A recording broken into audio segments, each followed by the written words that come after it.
So those will be finished and on Blackboard this afternoon. What else? That's about it. Oh, I did the pre-chapter quiz for this chapter. I definitely did not do that. I feel terrible. I'm so sorry.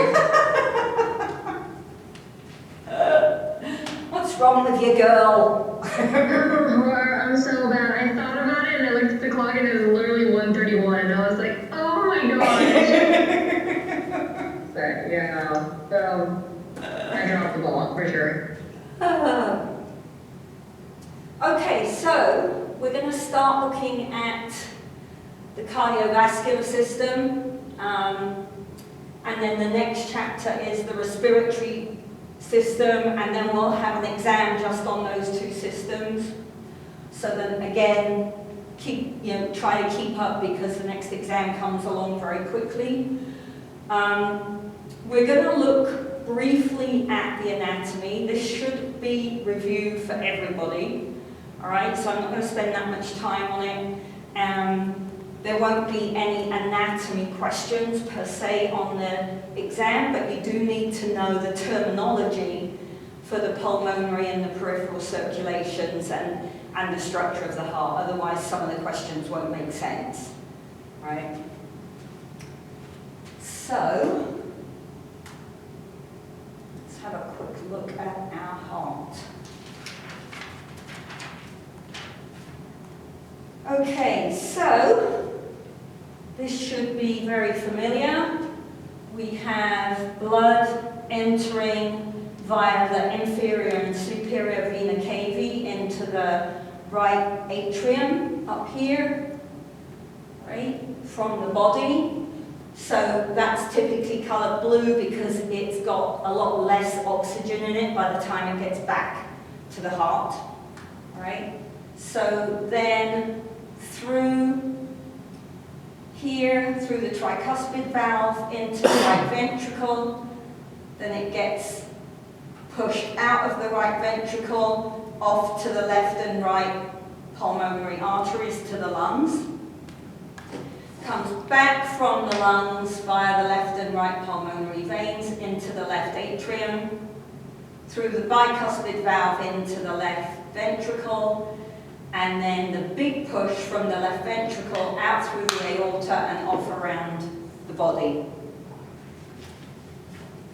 Okay. So, as I said, this should be reviewed. If it isn't, you need to go back and check it because it should be. All right? If you've forgotten it, make sure that you review it.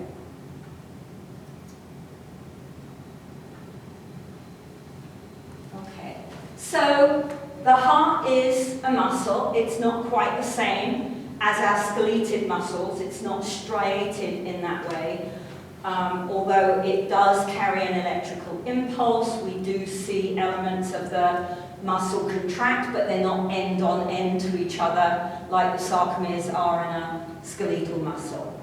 All right, so that means that just like skeletal muscles, in order to be able to continue working, it needs a vast supply of glucose and oxygen.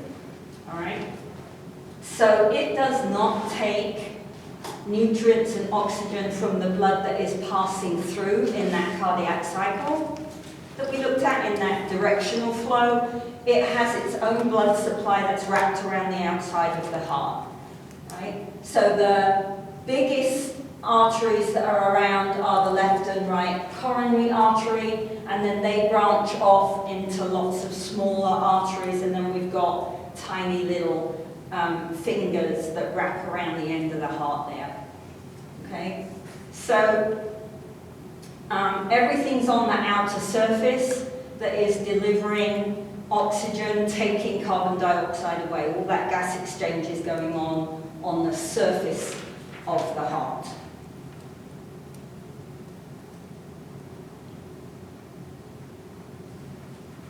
Okay.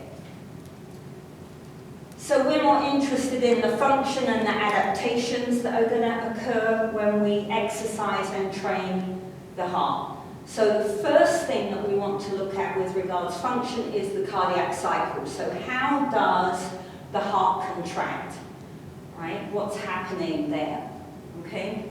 So I said in lab, I think, last week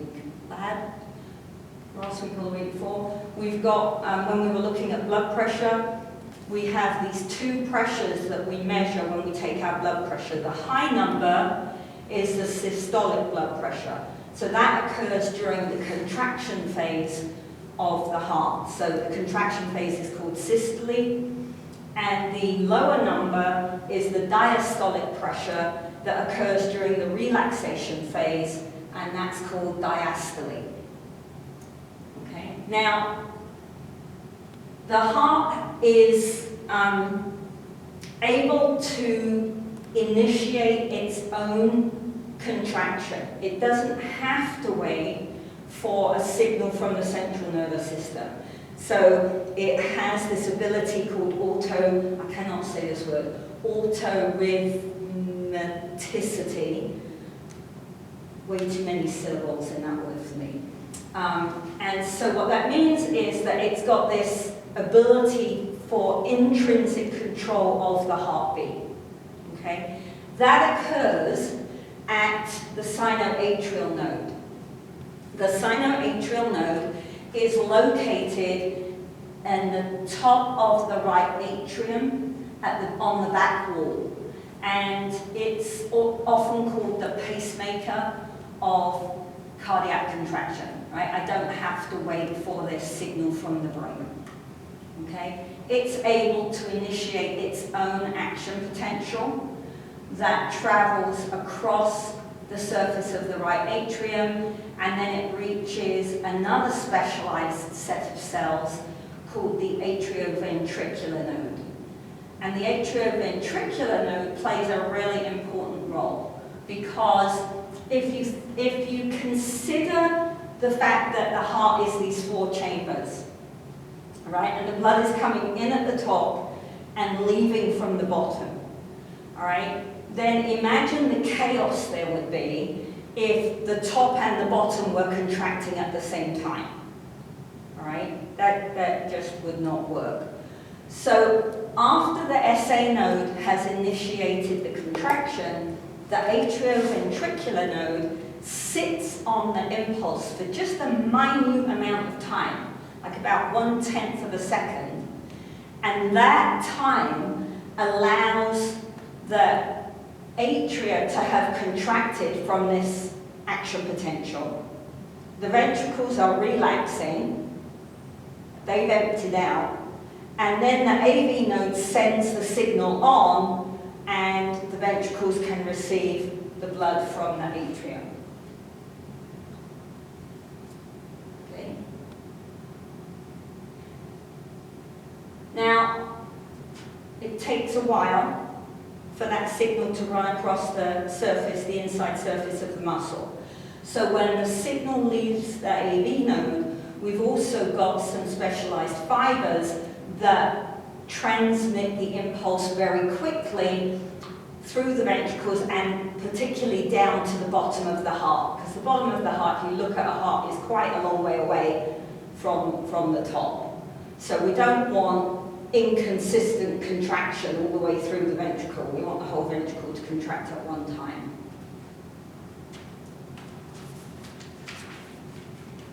Okay. So here's my SA node up here. Here's the AV node. It's around the placement of the tricuspid valve. Here are my Purkinje fibers. So they're able to carry the impulse as well as it running across the surface. And we get contraction. Okay? Now, if the sinoatrial node was the only thing stimulating contraction in the heart, heartbeat would be about 100 beats per minute. So on average, when you look at the sinoatrial node, it sets a pace. It's like a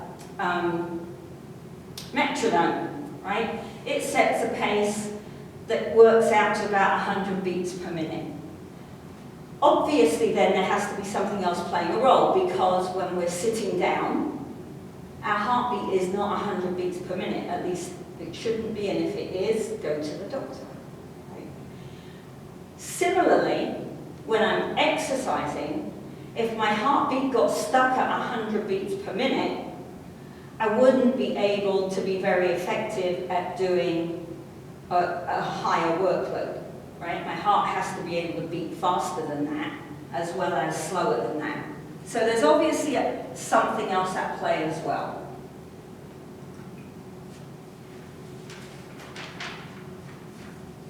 So that's our extrinsic control, and we talked in the previous chapter about the parasympathetic system and the sympathetic system, all right? So the parasympathetic nervous system is our rest and digest.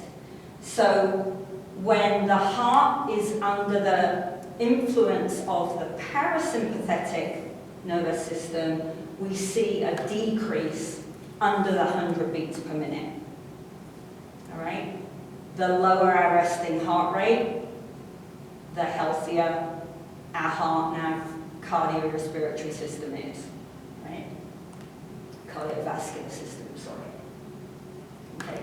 The sympathetic nervous system is that fight or flight one, right? I'm going to punch the tiger on the nose, or I'm going to turn and run like heck.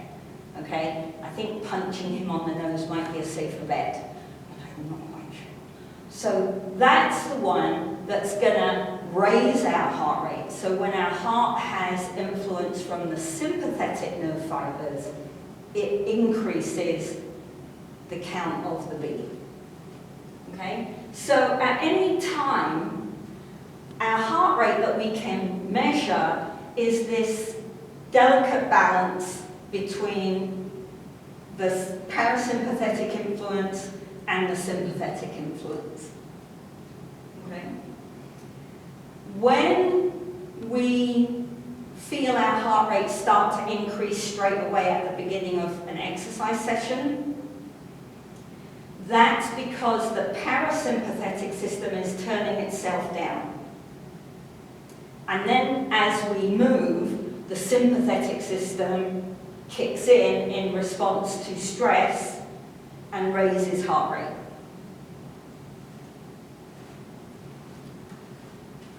Okay. So I said that we want to aim for the lowest resting heart rate that we can manage, right? The more aerobic work I do, the fitter I am, the lower my resting heart rate will be. Okay, consider that your heart starts beating at around 4 weeks in the embryo, about 4 weeks old, and hopefully it keeps beating for many, many, many years, constantly, all the time, right? So we want to give it the least amount of work possible to do. So if we can get our resting heart rate down, that's considered more healthy, okay? There are instances where low heart rate is symptomatic of something being wrong in the heart, all right? So there's a difference when the heart rate is below 65 to 60 beats per minute. It's called bradycardia. So there's a difference between bradycardia that is affected by being very physically active and healthy, and bradycardia that is pathological. Okay, that it's indicative that something is not right in the heart.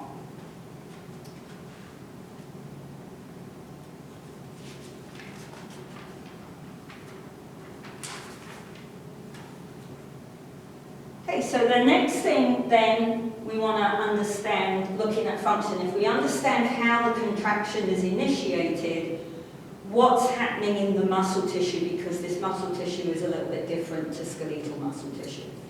All right? So in muscle tissue, the fibers have discs between them that increase the ability to spread the impulse across the surface. so that we don't get the top contracting and then the middle contracting and then the bottom contracting, right? We get this very smooth contraction that occurs, okay? So the fibers don't look the same if you do see them under an electron microscope. The left ventricle has a much thicker wall than the right ventricle, okay? Because the left ventricle has to contract and move that blood all the way around your body, even down to the toes, right? The right side of the heart only has to move the blood to the lungs, which very usefully sit right next to the heart, right? So the right side of the heart doesn't have to work very hard to do its job, but the left side of the heart has to work extremely hard, and so the muscle is thicker. Okay? Now, if we look at the idea that I said, you know, your heart starts beating at 4 weeks old, and it's still beating until we die, then what kind of energy system does the heart use?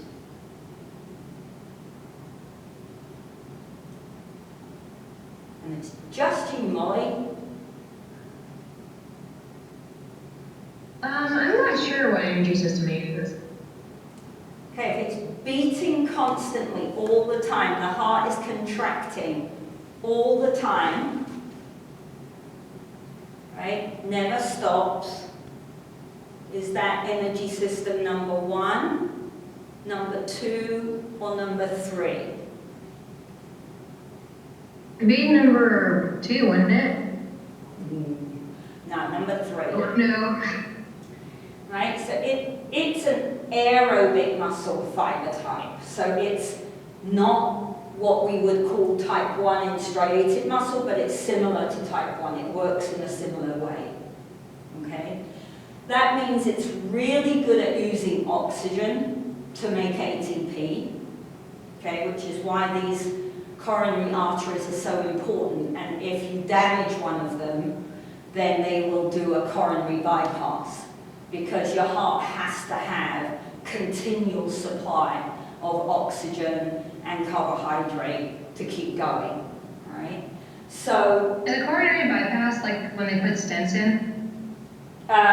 a stent is more, they'll put a stent in to open the artery up if it's got a blockage in it. If it's closed and the tissue is damaged, they'll do a bypass around that damaged piece, like they'll take some artery from somewhere else and make like a little ring road around. Oh, like a bypass, like a... Like a bypass, yeah, around the city. Okay, I see. Yeah, exactly. A little more complicated possibly than a bypass around the city, but yeah, that idea exactly.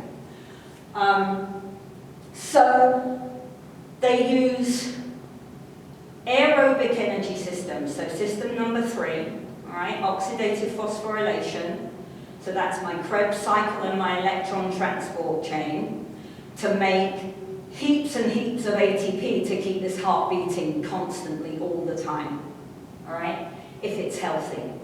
Okay, for some people it doesn't beat all the time. For some people it'll hiccup every now and then. And so because it's using oxygen and it's using system number 3, it has to have lots of mitochondria. Remember, system 1 and 2 occur in the sarcoplasm. System 3 occurs in the mitochondria. That it's the same in cardiac muscle. So cardiac muscle is stuffed full of mitochondria. Okay? If we do a lot of aerobic work then, right, then we're going to be training that muscle to work even more efficiently. All right? So the more aerobic training I do, the thicker the left ventricle wall becomes. All right? So let me grab George's heart here out of the corner.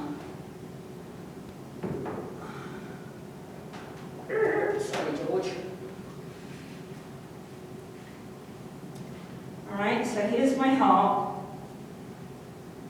slightly to the left of my sternum. Can you see that? No, not at all. Let me come closer. How about there? Yep, now I can see it. Okay. All right. So the right side, the right ventricle, is going to contract and eject blood into the pulmonary arteries to the lungs, which sit right here. Right? So it doesn't have to work that hard. Okay? Okay. Blood comes back through the pulmonary veins into the left aorta, down into the left ventricle, and then the left ventricle is responsible for contracting and sending that blood out through the aorta around the whole body. So the left ventricle, it's like if I was doing dumbbell curls and I lifted 1 pound weight with my right arm and I lifted a 10-pound weight with my left arm, I'd expect to see some difference between my right bicep and my left bicep, right? Right. Okay? Exactly the When it same. gets thicker like that, it doesn't hurt anything? Like as that left wall gets thicker, it doesn't bother anything? No. And I'm sure there's probably a genetic, I mean, I don't know, but I suspect there's a genetic ceiling, like that's as big as it can get. But I'm not sure on that, to be frank. But it does a lot more. Just keep it. It's a muscle. It works harder. Ergo, it's thicker and stronger than the right side. Right? Yeah, that makes sense. Now, we can get that same response in a pathological condition. All right? The highest blood pressure in the whole system, throughout the whole body, is in the aorta here. Okay? And there are flaps between the left ventricle and the aorta so that when the blood is in the aorta, it can't swoosh back down into the ventricle, right? So the ventricle has to contract hard enough to push the blood through these flaps, okay? So on the top of the flap is lots more pressure. Let me try and draw a little diagram here, because I know it's difficult to see my hands, it's dark in here. All right, I can't draw, so try not to laugh too hard. I can't draw either, so. All right, so we've got our left ventricle, and the atrium is here. All right, and then it's got to squeeze up into the aorta. Okay, and here there are valves. All right, so when it contracts, it's got to push hard enough to open those valves and get the blood into the aorta. Does that make sense? Yeah, that makes sense. Okay. So, even in a healthy person, the blood pressure in the aorta is very high. I can't do blood pressure. Okay?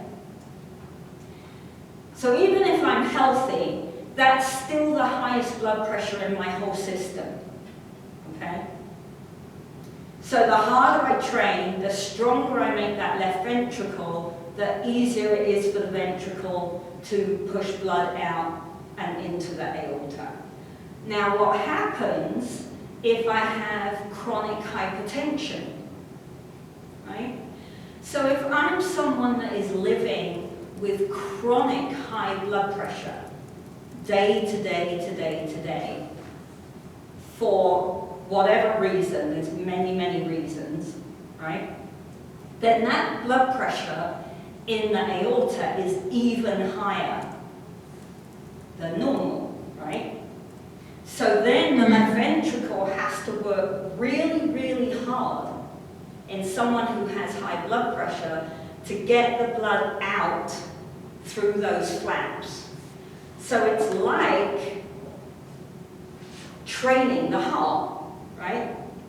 Except it's not a healthy training, it's an unhealthy training. And so in people with hypertension, we also get this thickening of the wall, because their heart is doing tons and tons of work to keep blood flowing around the body. Oh, hi, Chris. I didn't know you were there. Yeah, I'm here. He snuck in there, Molly. He wasn't going to let me know he was there, so I didn't ask him any questions.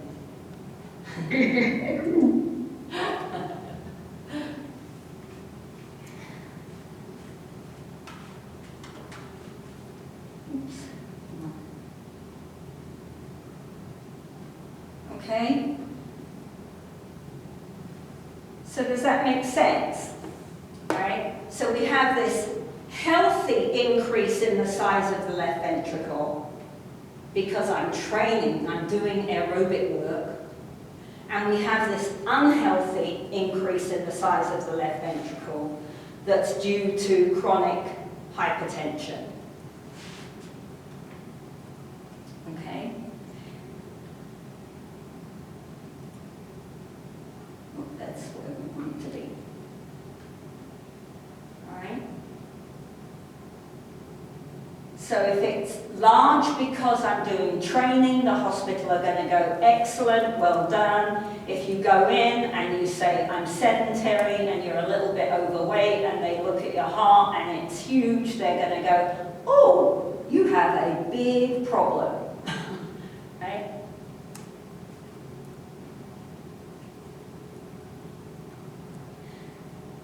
So we do see some adaptation to weight training as well as to aerobic work, not as much adaptation, but again, if you think about what happens when you weight train, all right? When I train, when I'm pushing a heavy weight, think about, people's faces go red, you can see the veins and things sticking out on their arms and on their chests and their neck, right? So they're increasing the pressure in the system quite dramatically. And so we also see adaptation in the heart. Okay? Now, ECG is not on the exam, okay? So you won't have one of these and be asked to fill it in. Because that's a memory question. Exams are too memorized in the first place. So, but looking at an ECG can tell you a lot about the health of your heart, right? So I've always found that when I have to deal with doctors, it's much better to make them understand that I know a little bit what I'm talking about, because they then will be a little bit more open with information, right? Doctors have this horrible habit of just assuming that none of us know anything they're talking about. And so they don't give you any information. Well, that's no good. I have to have information, right? So this is one of the times when you could go, well, I see that that's not quite, right? And then they'll have to pay a little bit more attention to you. So when we look at this, I can't see my notes here. So this first little bump in an ECG here is called the P wave, and that P wave represents atrial depolarization, right? So remember, depolarization leads to contraction of the muscle tissue, right? So this is systole. This is my contraction phase of the atria, okay? Then that flat line, PQ, is atria kind of finishing off its contraction. There's not a lot happening here. Then we get this big spike here, the QRS complex, sometimes called the QRS. They call it the QRS interval. When I was younger, they always called it the QRS torus complex. And that represents ventricular depolarization. So the big spike is the ventricles contracting, okay? Then the T wave, this slightly bigger bump here, is the ventricle repolarization. So the ventricles relaxing, going back to resting membrane potential, okay? Now, we know, obviously, the atria can't stay contracted. They have to do repolarization and relax as well, right? But the relaxation, the repolarization for the atria gets buried electrically, gets buried under the huge contraction of the ventricles. So it's in there, you just can't see it because it gets swallowed up with ventricle contraction. Okay? So, for example, if you go and have a stress test, right? Or Molly, have you done a VO2 max test with Dr. Barlow? I have not, no. You haven't done one? No, I haven't gotten the opportunity to. I would like to, it sounds interesting. It really is, it's fascinating. So when you do a stress test, there are people who are very well versed in ECGs, watching all the time to make sure that you're okay, right? One of the things they're looking for is this ST segment here, this flat line here, should be level-ish with the line coming into the contraction, right? So what can happen sometimes is this ST segment can be depressed, so it's down here somewhere. And that, to someone who knows what they're doing, would indicate that there was some damage to the heart muscle, and they would stop the stress test, right? Because they want to run some further tests to find out what was going on there. And I'm sure there's many, many more clever things that someone who's a cardiologist can tell from an ECG that I wouldn't know anything about. Okay?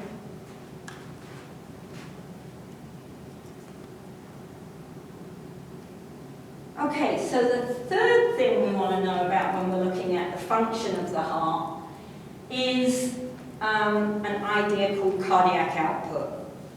Cardiac output is often represented by the capital letter Q, and it is the amount of blood squeezed out of the heart per minute. Okay? So we can calculate it. Not we, because we don't have the equipment, but it can be calculated, right? We can measure our heart rate. So that's heart rate per minute. We also have another term called stroke volume. Stroke volume is the amount of blood that is squeezed out per contraction of the ventricles. So I've got heart rate per minute, blood per contraction. If I multiply those two things, I get blood per minute. Okay? It's not something you're ever going to measure, probably, in the kinds of careers that you guys tend to go into. But it's an important concept to understand, because the role of cardiac output is to make sure that there's enough oxygen available for the work that you are doing at that point in time. Right? So, stroke volume can also be calculated, again, not by us, because it takes more sophisticated equipment than we have. by the volume of blood that's left in the ventricles at the end of the contraction phase, EDV, and the volume of blood in the ventricles at the end of the, other way around. ESV is the contraction, EDV is the relaxation. So again, let me see if I can help you visualize that just a little bit. Okay, let's do this first. So Q equals heart rate times stroke volume, right? And stroke volume equals EDV minus ESV. And everyone's going, what the heck? So let me show you. I don't want blue, I need another colour here. Okay, we're talking about blood, let's have red. All right, so we'll have a beaker. Beaks. Okay, so assume that the beaker is the left ventricle. Okay, when the left ventricle contracts systole and it squishes all the blood out, that never ever empties completely. There's always a little bit of blood left in the bottom of the ventricle. Okay? So that's my end systolic volume. Okay? After contraction, the ventricle relaxes. And as it relaxes, the atrium is contracting, squeezing blood back into it. So it fills up again. Right? So we get our end diastolic volume.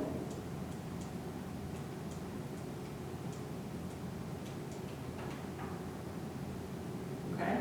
Does that make sense?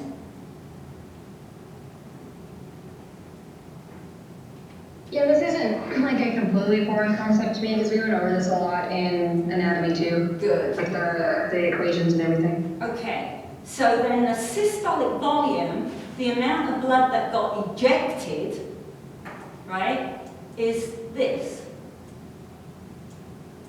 That's my systolic volume. Oops. Okay? So, at rest, heart rate is going to be hopefully a little bit under 70, right? Systolic volume is about 5 liters per minute, or Q rather is about 5 liters per minute. Okay?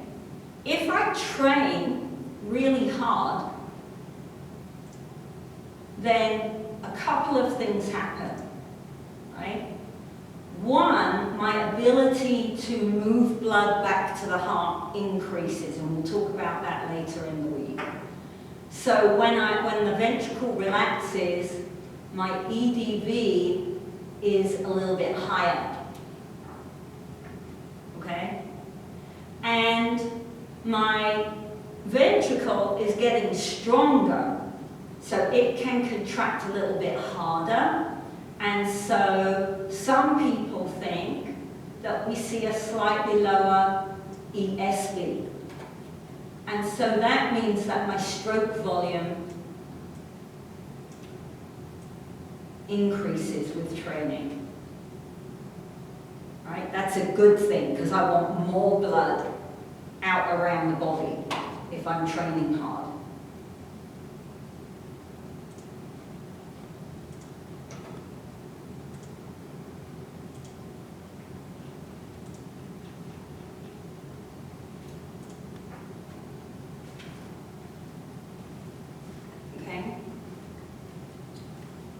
So So typical cardiac output at rest,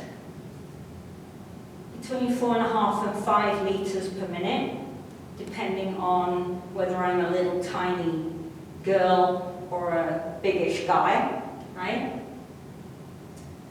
So just think about that. If you've got a litre bottle anywhere in the house, right? Go and just measure out 5 litres of water. Don't throw it away because water's so precious in this part of the country. But go measure out 5 litres of water and just look at how much that is, right? That's how much blood is leaving your heart every minute when you're sitting down not doing anything. Okay? When we train, right, during the exercise, depending on who I am and how fit I am and all that kind of stuff, that cardiac output can go as high as 30 litres per minute in someone who's really well trained.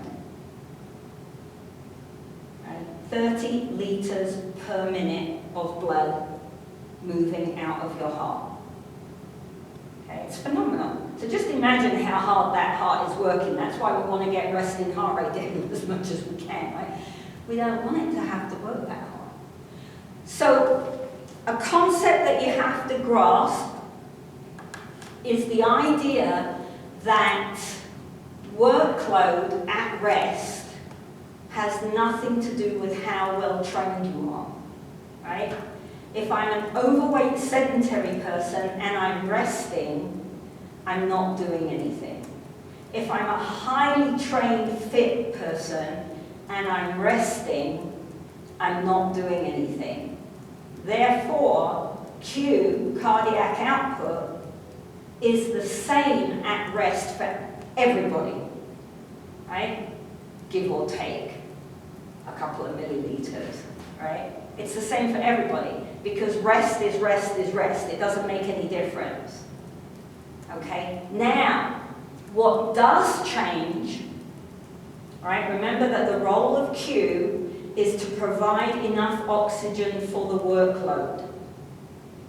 So if I'm not doing anything, if I'm resting, Q can chug along at this 5-ish litres per minute. What is different between the sedentary person and the well-trained person is that heart rate times stroke volume calculation. Okay? Because we've already mentioned the idea that the fitter I am, the more aerobic work I do, the lower my resting heart rate comes, right? And I just drew on that diagram that the fitter I am and the stronger my left ventricle is, then the higher my stroke volume is. So that 5 number is made up of a lower heart rate and a higher stroke volume for the fit person, and a higher heart rate and a lower stroke volume for the sedentary overweight person.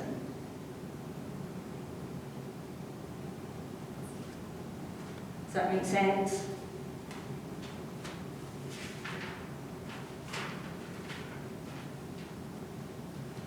Yeah, sounds good to me. You okay with that, Chris? Yeah, I'm fine with that too. Okay.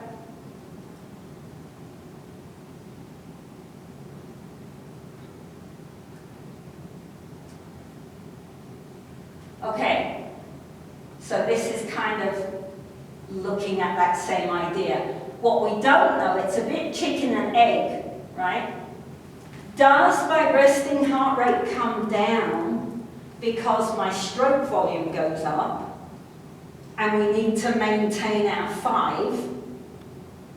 Or does my heart rate come down and therefore my stroke volume has to increase to maintain our 5? Right? Which happens first?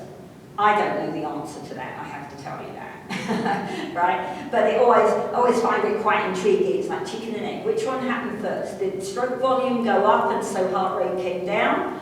Or did heart rate come down and therefore stroke volume had to increase? Because Q can't change at rest, right? Q has to be 5.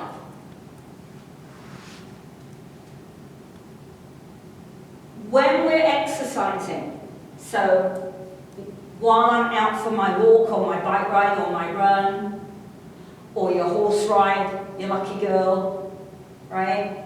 Then stroke volume goes up as we're exercising so that Q can go up, right? My heart rate goes up, we know, because we've measured it, right? But also stroke volume goes up while we're exercising, which allows this Q to go from 5 to 15, 20, 30, right? Stroke volume will increase up until it plateaus at around 40 to 50% of VO2 max. Heart rate increases linearly with workload until you fall on your face. And so therefore we get Q increasing, and then it carries on increasing because heart rate's increasing, but the slope of the curve gets lower because stroke volume plateaued out. So let me draw that for you.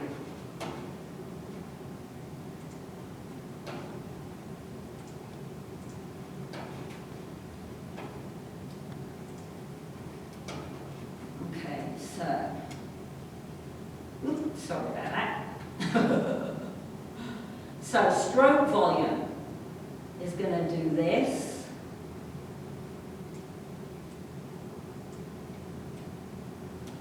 Okay. Heart rate,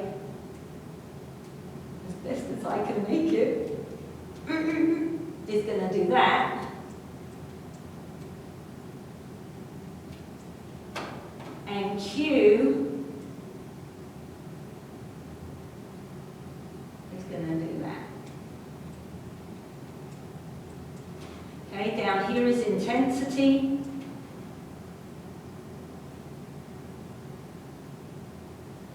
All right.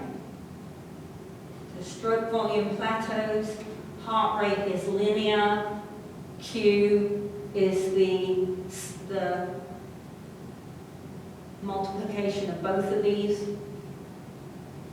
So it continues to rise, but the slope is less steep.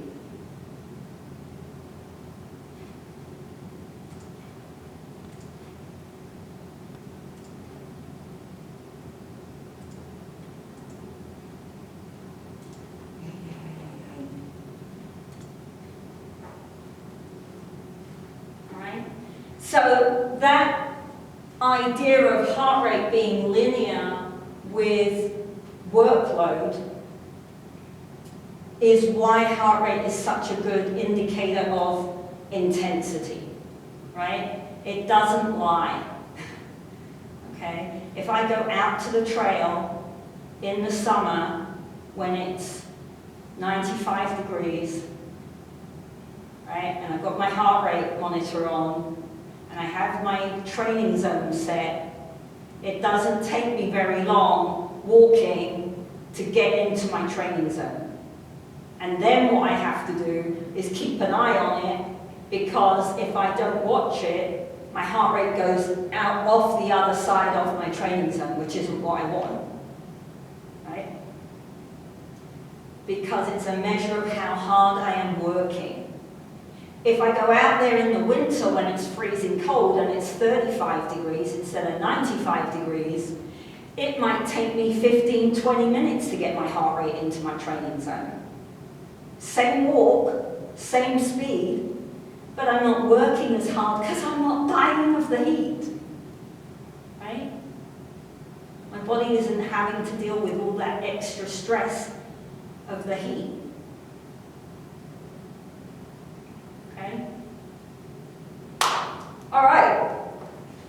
We will pick it up from there on, what day is it? Wednesday? Friday. We'll do the next bit. So we'll do a bit more on Friday, and then we'll finish this chapter on Monday. sounds good. All right, if you have questions, then I've got office hours this afternoon. Jump in, ask, or put something into the discussion Q&A if you think of something that you don't remember that I said or I didn't explain very well. And yeah, tomorrow, I can't remember which labs we've got to do tomorrow, but I'll see you at 11 o'clock tomorrow. Okay? Bye.